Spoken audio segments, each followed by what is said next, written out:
Item ಯಾವುದೇ ಇರಲಿ try ಮಾಡಿ ಆಚಿ ಚಿಕನ್ ಮಸಾಲಾ. ನಾನು ಕರ್ಣಕರ. ಈ ಸಿನಿಮಾ ಅಪ್ರೋಚ್ ಮೊದಲು ನನಗೆ ಆರ್ಯನ್ ತೇಜಸ್ ತುಂಬ ಹಳೆ ಸ್ನೇಹಿತರು. ಇಬ್ಬರು daily walking mates. So weekly ಒಂದು ಸ್ವಲ್ಪ ಲಾಂಗ್ ಮ್ಯಾರಥಾನ್ ಮಾಡ್ತಾಯಿದ್ವಿ, ಒಂದು 25 ಕಿಲೋಮೀಟ್ರು. ಸೊ ಆ ಮೂಮೆಂಟಲ್ಲಿ ಹಲವಾರು ವಿಚಾರಗಳನ್ನ ನಾವು ಡಿಸ್ಕಸ್ ಮಾಡ್ತಾಯಿದ್ವಿ. ಸಿನಿಮಾ ಬಗ್ಗೆ ಇರ್ಬೋದು, ಎಲ್ಲ ವಿಚಾರಗಳು. ನನ್ನಲ್ಲಿ ಒಂದು ಸಿನಿಮಾ ಮಾಡಬೇಕು ಒಂದೊಂದು ಆಸಕ್ತಿ ಇತ್ತು. ಬಟ್ ಮೂಲತಃ ನಾವು ತುಂಬ ಕೆಳಮಟ್ಟದ ಕುಟುಂಬದಿಂದ ಬಂದವರು, ತಂದೆ ಕೂಲಿ ಮಾಡ್ಕೊಂಡಿದ್ದವರು. ಸೊ ಆ ಮೂಮೆಂಟಲ್ಲಿ ಒಬ್ಬ ಕೆಳಮಟ್ಟದ ಕುಟುಂಬದಲ್ಲಿ ಬೆಳೀತಿದ್ದಂಥ ಹುಡುಗ ಸಿನಿಮಾ ಮಾಡಬೇಕು ಅಥವಾ ಸಿನಿಮಾ ಕೆಲಸಕ್ಕೆ ಜಾಯ್ನ್ ಆಗ್ತೀನಿ, ಆ ರಂಗಕ್ಕೆ ಹೋಗ್ತೀನಿ ಅಂದಾಗ ಆಬ್ವಿಯಸ್ಲಿ ಮನೇಲಿ ಏನು ವಿರೋಧ ಬಂತು ಅದು ನಮ್ಮನೇಲೂ ಕೂಡ ಬಂತು. ಅದಾದಮೇಲೆ ನಾವೊಂದು ಸ್ಟೇಜಿಗೆ ಬಂದ ಮೇಲೆ ಆರ್ಯನ್ ತೇಜಸ್ ಸ್ನೇಹಿತರಾದ್ಮೇಲೆ ಹೀಗೆ ಡಿಸ್ಕಸ್ ಮಾಡಬೇಕಾದ್ರೆ ಒಂದು ಕತೆ ಇದೆ ಹೀಗೆ ಆಗಿ ಅಂತ ಮಾತ್ರ ಅವ್ರು ಸಿನಿಮಾದಲ್ಲಿ ಇದ್ದೀನಿ ನನಗೆ ಗೊತ್ತಿತ್ತು. ಆಗ ಈ ಕತೆನ ಹೇಳಿದ್ರು, ಸರಿ ಡೆವಲಪ್ ಮಾಡಿ ನೋಡೋಣ ಅಂದೆ. ಮಾಡ್ಕೊಂಡು ಬಂದಮೇಲೆ ಕೂತ್ಕೊಂಡು ಕತೆ ಹೇಳಿದಾಗ ಅದು ಎಲ್ಲೋ ಒಂದು ಕಡೆ ಅದು ನನ್ನ ತಂದೆ ಮತ್ತು ನನ್ನ ನಡುವಿನ ಒಂದು ಬಾಂಧವ್ಯನ ನನಗೆ ನೆನಪಾಯಿತು. ಸೊ ನನ್ನ ತಂದೆ ಕೂಡ ನನಗೆ ಅಷ್ಟೇ ಕಷ್ಟಪಟ್ಟಿದ್ದಾರೆ ಲೈಫಲ್ಲಿ, ಒಂದು ಕೂಲಿ ಮಾಡ್ಕೊಂಡು ಮೂಟೆ ಹೊತ್ಕೊಂಡು ಕಷ್ಟಪಟ್ಟಂಥ ವ್ಯಕ್ತಿ. ಸೊ ಈ ಸಿನಿಮಾ ಫಸ್ಟ್ನ ಕೇಳಿದ ತಕ್ಷಣ ಅಟ್ಲೀಸ್ಟ್ ಅವ್ರಿಗೋಸ್ಕರ ಈ ಸಿನಿಮಾ ಮಾಡೋಣ, ಡೆಡಿಕೇಟ್ ಮಾಡೋಣ. ಈ ಥರ ಎಷ್ಟೋ ಫಾದರ್ಸ್ ಇದ್ದಾರೆ.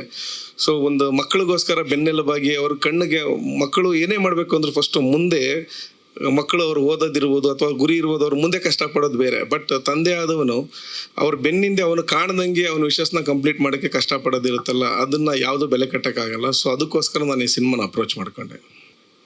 ಸರ್ ಇನ್ನೂ ತೋರಿಸಿಲ್ಲ ತಂದೆಗೆ, ಡೆಫಿನೆಟ್ಲಿ ತೋರಿಸ್ತೀನಿ ಸರ್. ಈಗ ರಿಲೀಸ್ ಬಿಫೋರೇ ಈಗ ಒಂದು ಶೋ ಇದೆ ಆ್ಯಕ್ಚುಲಿ ಚಾಮುಂಡೇಶ್ವರಿಯಲ್ಲಿ, ಅವತ್ತು ನಾನು ಕರೆದು ತೋರಿಸೋಣ ಅಂತ ಮಾಡಿದ್ದೀನಿ.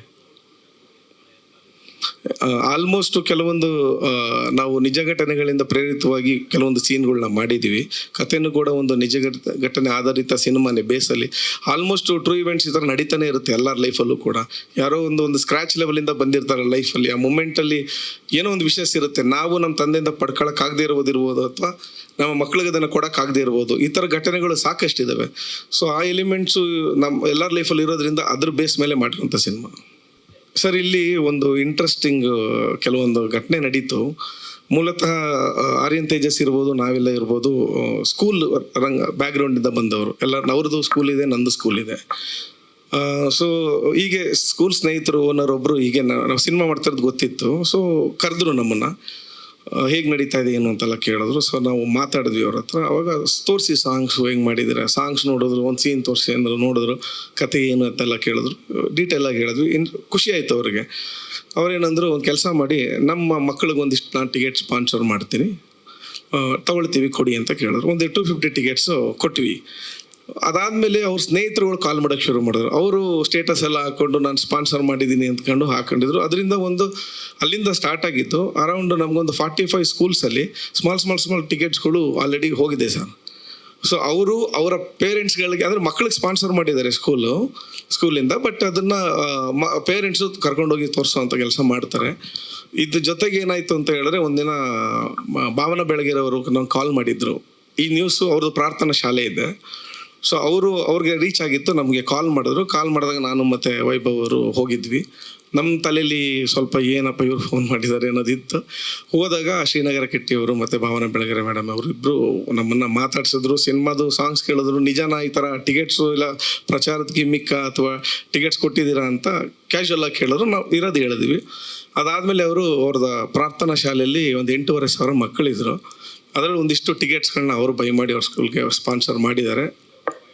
ಹೌದು ಸರ್, ಅವರೊಂದು ಮಾತು ಹೇಳಿದ್ರು, ಸಿನಿಮಾ ಕಂಟೆಂಟು ನನ್ನ ತಂದೆನ ನೆನಪು ಮಾಡ್ತದೆ ಅಂತ ಹೇಳಿ. ಸೊ ಹಂಗಾಗಿ ಈ ಸಿನಿಮಾಗೆ ಬೇಕಾದರೆ ಎಲ್ಲ ಸಪೋರ್ಟ್ ನಾವು ಮಾಡ್ತೀನಿ ಅಂತ ಹೇಳಿದ್ರು. ಅದಾದಮೇಲೆ ಕಿಟ್ಟಿ ಸರು ಕೂಡ ಖುಷಿಯಾಗಿ, ನಿಮ್ಗೆ ಏನು ಪ್ರಮೋಷನ್ ಸಪೋರ್ಟ್ ಬೇಕು ಹೇಳಿ ಅಂತ ಹೇಳಿದ್ರು. ಇವತ್ತು ಬರಬೇಕಿತ್ತು, ಬಟ್ ಅವರು ವಿಯೆಟ್ನಾಮ್ಗೆ ಹೋಗಿದ್ದಾರೆ ಇಬ್ಬರು, 26ಕ್ಕೆ ರಿಟರ್ನ್. ಹಾಗಾಗಿ ಇವತ್ತು ಬರೋಕ್ಕಾಗಿಲ್ಲ.